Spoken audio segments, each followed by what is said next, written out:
এর আগের পার্টে যেটা বলছিলাম, কারণ হ্যাঁ আমার ভাইয়ের মনে করো যে ওকে জিজ্ঞেস করেই ডাকি, কারণ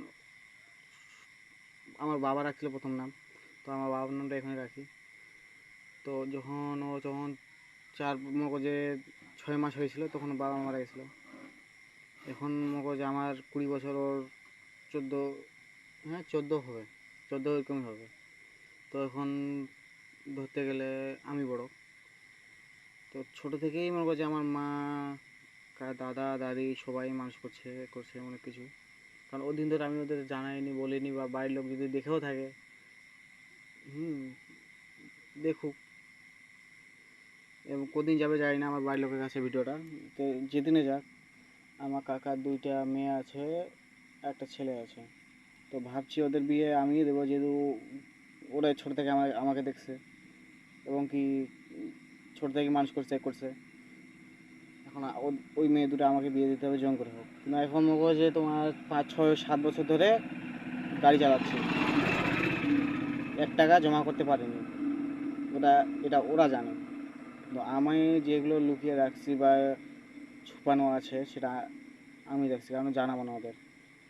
একবার যখন ঠিক হয়ে যাবে, ওর বিয়ে ঠিক হয়ে যাবে, আমার বাড়িটা কমপ্লিট করা আমার বাকি আছে, কারণ করবো না এখন, যেহেতু কাকার বাড়িতেই আছি আমি।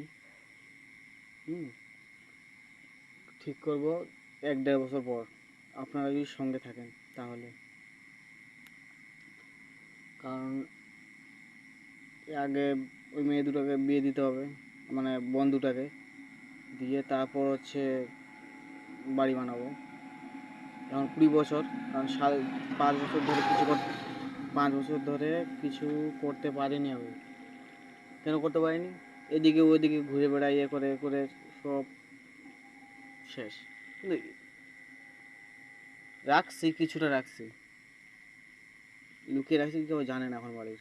এখন যদি ভিডিওটা ওদের কাছে চলেও যায়, জানতে পারলে ভালো, কিন্তু সেদিন আমি টাকাটা বের করবো না, কারণ এখনও সময় আসেনি, সময়টা আসুক তারপর।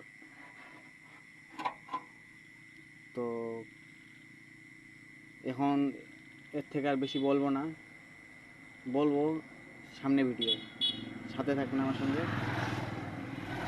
আমার পুরো লাইফ কাহিনিটা আপনাদের বলে দেবো।